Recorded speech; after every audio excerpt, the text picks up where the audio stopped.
Hello everyone, welcome to online GS by Diwakar. My name is Satyam Parmar. कैसे हैं आप सभी? आशा है अच्छे होंगे।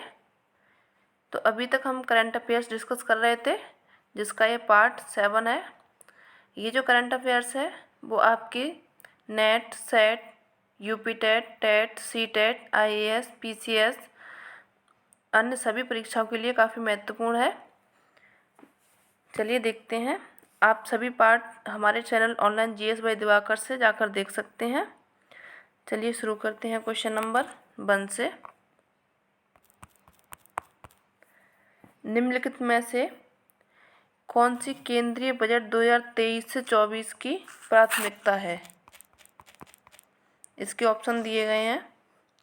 समावेशी विकास, अंतिम छोर व व्यक्ति तक पहुंचना, अवसंरचना एवं निवेश, ग्रामीण अधोरचना विकास, संधारणीय विकास, नारी शक्ति या वित्तीय क्षेत्र।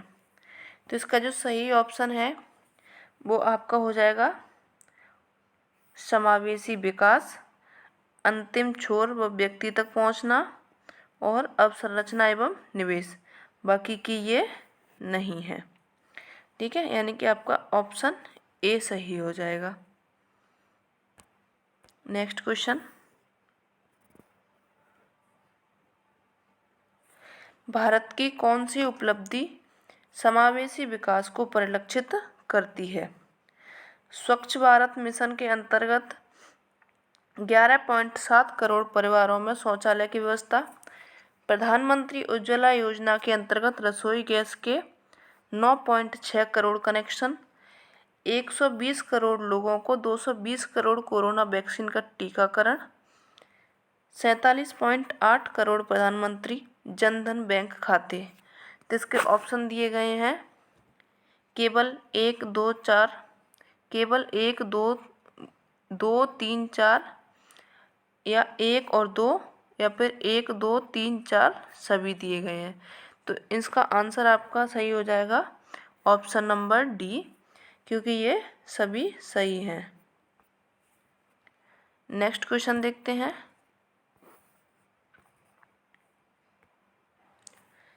वर्ष 2023-2024 के केंद्रीय बजट में निम्नलिखित में से कौन सी योजना प्रारंभ किए जाने की घोषणा की गई है? तो इसका है प्रधानमंत्री विश्वकर्मा कौशल सम्मान, आत्मनिर्भर बागवानी स्वच्छ पौध कार्यक्रम, सिकल सेल एनीमिया उन्मूलन मिशन, बच्चों और किशोरों के लिए राष्ट्रीय डिजिटल पुस्तकालय। तो इसका आंसर सभी सही होगा, क्योंकि ये सभी ही सही हैं। ये सब घोषणा की गई है 2023 से 24 के लिए। नेक्स्ट क्वेश्चन देखते हैं।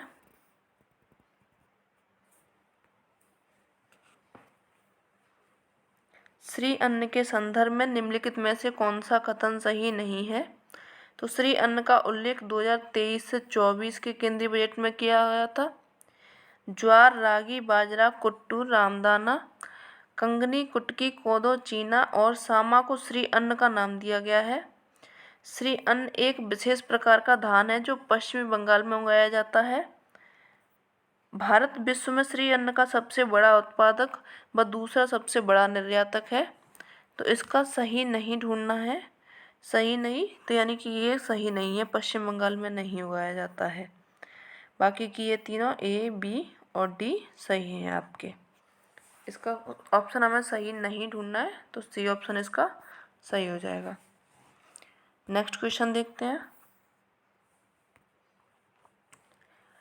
कृषि वर्धक निधि एग्रीकल्चर एक्सीलरेट फंड का प्रयोग निम्नलिखित में से किस हेतु किया जाता है?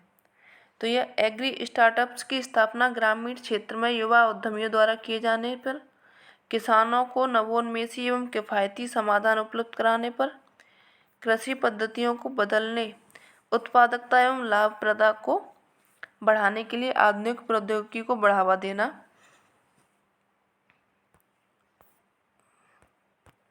इसका ऑप्शन एक ऊपर है।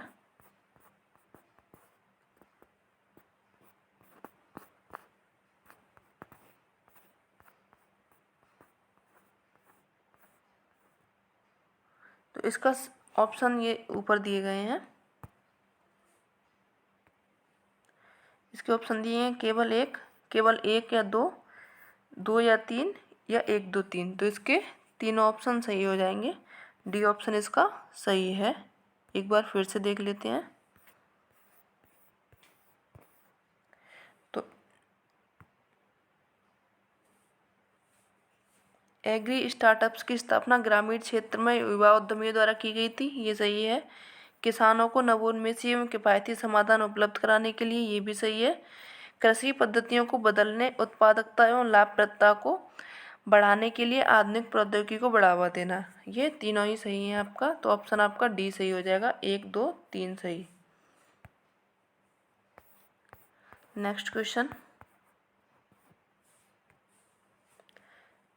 2023 से 24 के केंद्रीय बजट में निम्नलिखित में से किस फसल की उत्पादकता में वृद्धि करने के लिए विशेष उपाय अपनाए जाने की बात कही गई है? धान, गेहूँ, कपास, सरसों। तो इसमें सही आंसर हो जाएगा आपका कपास। इसके लिए विशेष उपाय अपनाए जाने की बात कही गई है 2023 से 24 के केंद्रीय बजट में। नेक्स्ट क्वेश्चन है, कृषि, पशुपालन, डेयरी एवं मत्स्य पालन क्षेत्रों के लिए वर्ष 2023 से 24 के लिए साख वितरण का लक्ष्य कितना निर्धारित किया गया है? तो 18 करोड़, 19 करोड़, 20 करोड़, 18 लाख करोड़, 19 लाख करोड़, 20 लाख करोड़, या 21 लाख करोड़। तो इसका सही आंसर हो जाएगा आपका 20 लाख करोड़। सी ऑप्शन इसका सही हो जाएगा। नेक्स्ट, भारत में किस वर्ष तक सिकल सेल एनीमिया का उन्मूलन करने के लिए लक्ष्य हेतु 2023 से 24 के बजट में सिकल सेल एनीमिया उन्मूलन मिशन प्रारंभ किए जाने की घोषणा की गई है?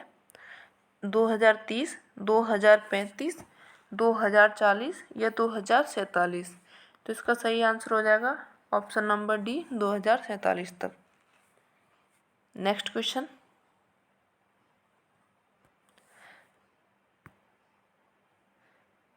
राष्ट्रीय डिजिटल पुस्तकालय की स्थापना मुख्य रूप से किस वर्ग के लिए की जा रही है?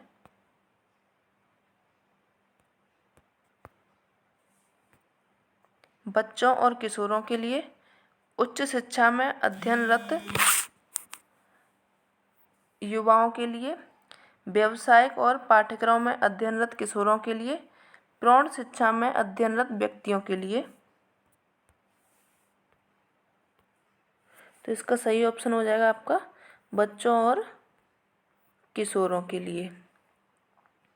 किस वर्ग के लिए की गई थी? तो बच्चों और किशोरों के लिए।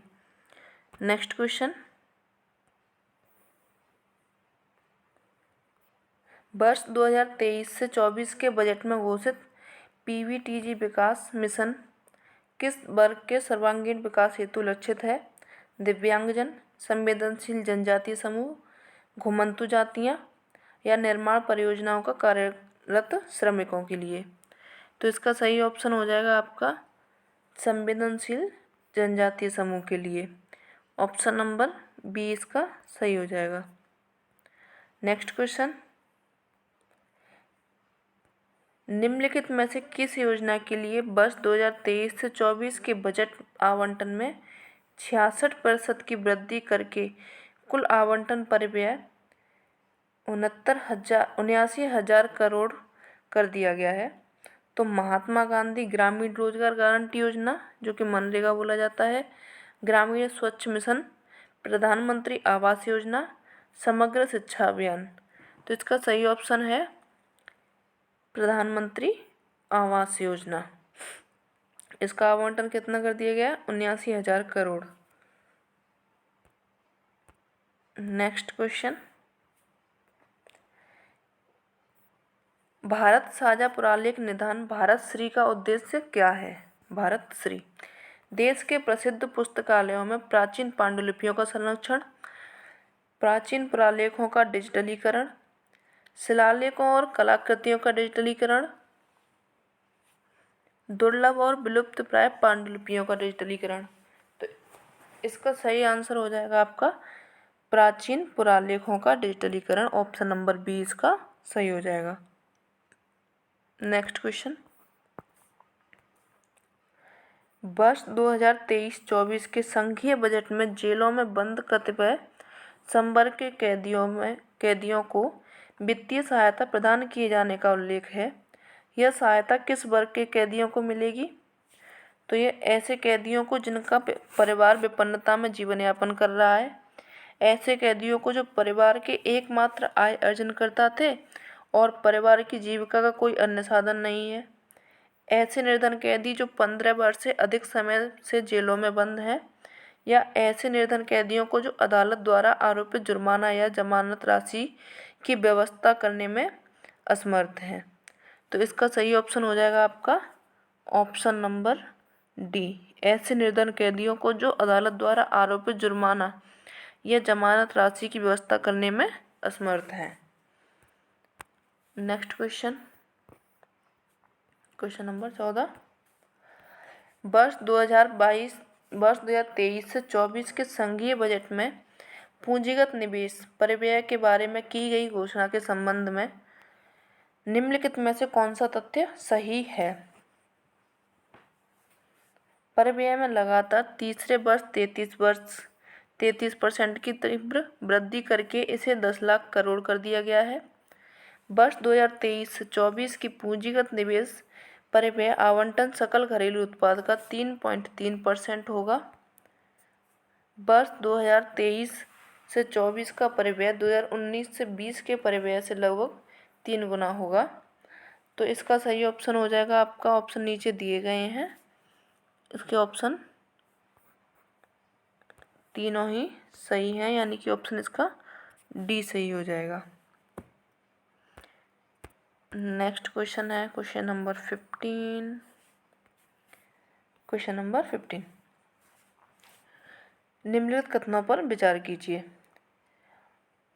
वर्ष 2023 से 24 में केंद्र के प्रभावी पूंजीगत बजट का आकार 13.7 लाख करोड़ है।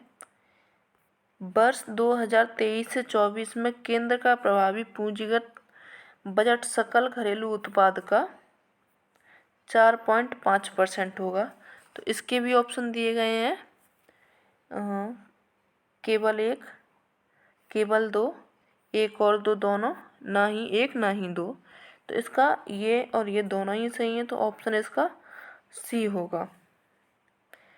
क्वेश्चन नंबर 16 देखते हैं। वर्ष 2023 से 24 रेलवे के लिए पूंजीगत परिव्यय कितना है? 1.77 लाख करोड़, 2.05 लाख करोड़, 2.25 लाख करोड़, 2.40 लाख करोड़। तो इसका सही ऑप्शन होगा आपका D. Next question, question number 17, शहरी विकास अवसंरचना विकास निधि के संदर्भ में निम्नलिखित कथनों पर विचार कीजिए। तो ग्रामीण अवसंरचना विकास निधि की तर्ज पर प्राथमिकता प्राप्त क्षेत्र उधारी न्यूनता के उपयोग के माध्यम से शहरी अवसंरचना विकास निधि की स्थापना की जाएगी। या UIDF का प्रबंधन राष्ट्रीय आवास बैंक द्वारा किया जाएगा। UIDF का उपयोग टियर 2 और टियर 3 शहरों में शहरी अवसंरचना के सृजन हेतु सार्वजनिक एजेंसियों द्वारा किया जाएगा। तो इसका ऑप्शन आपका ये तीनों ही सही हैं, ऑप्शन डी सही हो जाएगा, 17 का डी। नेक्स्ट क्वेश्चन 18 देखते हैं। भारत सरकार द्वारा कारोबारी सुगमता को बढ़ावा देने के लिए निम्नलिखित में से कौन सा निर्णय लिया गया है? तो ऑप्शन है इसके 39,000 से अधिक अनुपालनों को कम करना, 3,400 से अधिक विधिक उपबंधों को अपराध की श्रेणी से हटाया जाना, जन विश्वास विधेयक संसद में पेश करना। ऑप्शन इसके 1, 2, 3, ऑप्शन इसका तीनों ही सही है, क्योंकि ये तीनों इसके ऑप्शन सही दिए गए हैं। ऑप्शन ए हो जाएगा 18 का ए। नेक्स्ट क्वेश्चन देखते हैं 19। आयकर की नई प्रणाली में वेतनभोगी एवं पेंशन प्राप्तकर्ता आयकर दाताओं के लिए निम्नलिखित में से कौन सा सुधार किया गया है? वेतनभोगियों को 50,000 की मानक कटौती अनुमन्य किया जाना, पारिवारिक पेंशन प्राप्त करने वाले को 15,000 की मानक कटौती अनुमन्य किया जाना, 7 लाख की आय तक मुक्त कर होगी। 7 लाख की जो आय होगी जिस इंसान की, वो इनकम टैक्स मुक्त होगी। ये इसके पूछे गए हैं। तो 19 का आपका डी सही हो जाएगा, क्योंकि ये सभी सही हैं। वेतनभोगियों को 50,000 की मानक कटौती होगा, पारिवारिक पेंशन प्राप्त करने वाले को 15,000 की मानक कटौती होगा और 7 लाख तक की आय कर मुक्त होगी। नेक्स्ट क्वेश्चन 20 देखते हैं। 20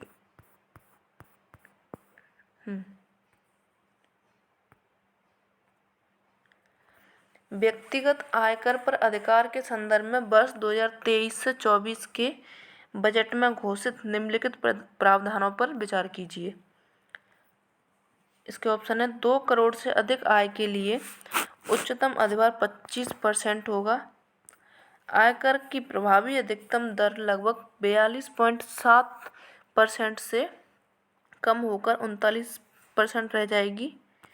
पुरानी आयकर व्यवस्था का विकल्प चयन करने वालों पर अधिभार में किसी प्रकार का परिवर्तन नहीं किया जाएगा। तो इसके ऑप्शन नीचे हैं, 1 मिनट। ऑप्शन इसके दिए गए हैं केवल 1, केवल 2, केवल 1 और 2 और 1, 2, 3 सही है। तो इसका ऑप्शन डी सही होगा। एक बार फिर से ऑप्शंस देख लेते हैं। तो 2 करोड़ से अधिक आय के लिए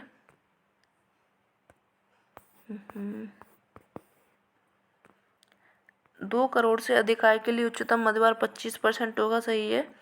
आयकर का प्रभावी अधिकतम दर लगभग 42.7 से कम होकर 39% रह जाएगी, ये भी सही है। पुरानी आयकर व्यवस्था का विकल्प चयन करने वालों पर अधिभार में किसी प्रकार का परिवर्तन नहीं होगा। ये तीनों ऑप्शन इसके सही दिए गए हैं। नेक्स्ट क्वेश्चन देखते हैं 21। निम्नलिखित में से किस योजना ने भारत में खाद्य सुरक्षा सुनिश्चित करने की मदद की है? तो प्रधानमंत्री किसान सम्मान निधि या प्रधानमंत्री गरीब कल्याण अन्न योजना। इसका सही ऑप्शन हो जाएगा आपका डी, क्योंकि ये दोनों में से एक भी खाद्य सुरक्षा से सुनिश्चित नहीं की है। Next question 22। वैश्विक स्तर पर आर्थिक विकास की धीमी गति के लिए निम्नलिखित में से किस कारक को उत्तरदायी माना जा रहा है? कोविड-19 महामारी, रूस यूक्रेन संघर्ष के चलते वस्तुओं की कीमतों में उछाल, राष्ट्र द्वारा मुद्रास्फीति पर लगाम लगाने के लिए नई मौद्रिक शक्ति। तो इसके ऑप्शन है केवल 1 और 2, केवल 1, 2, 2 और 3 या 1, 2, 3 सभी। तो इसके ऑप्शन आपका डी सही हो जाएगा, क्योंकि ये आर्थिक विकास की धीमी गति में ये तीनों ही, इन तीनों का हाथ शामिल है। डी ऑप्शन इसका सही हो जाएगा। Question number 23। वर्ष 2021 और 2022 में निम्नलिखित में से किसकी कीमतों में वृद्धि के परिणाम स्वरूप वैश्विक स्तर पर मुद्रास्फीति पर दबाव बढ़ा? इसका है प्राकृतिक गैस, रासायनिक उर्वरक, गेहूं या कच्चा पेट्रोलियम। तो इसके लिए मुद्रास्फीति पर दबाव बढ़ा, तो वो इन सब का है। ऑप्शन नंबर इसका डी हो जाएगा, 23 का डी हो जाएगा। Question number 24। निम्नलिखित कथनों पर विचार कीजिए। वर्ष 2022 में मौद्रिक शक्ति के साथ भारतीय रुपये सहित कई मुद्राओं के मुकाबले अमेरिकी डॉलर को मूल्य में वृद्धि हुई है। वर्ष 2022 में भारतीय रुपया दुनिया भर में सबसे अच्छा प्रदर्शन करने वाले मुद्राओं में से एक रहा है। तो इसके ऑप्शन दिए गए हैं, केवल एक, केवल दो, एक और दो, ना ही एक ना ही दो। तो इसका ऑप्शन आपका ये दोनों ही सही है, यानी कि ऑप्शन सी सही हो जाएगा। आज का लास्ट क्वेश्चन, क्वेश्चन नंबर 25।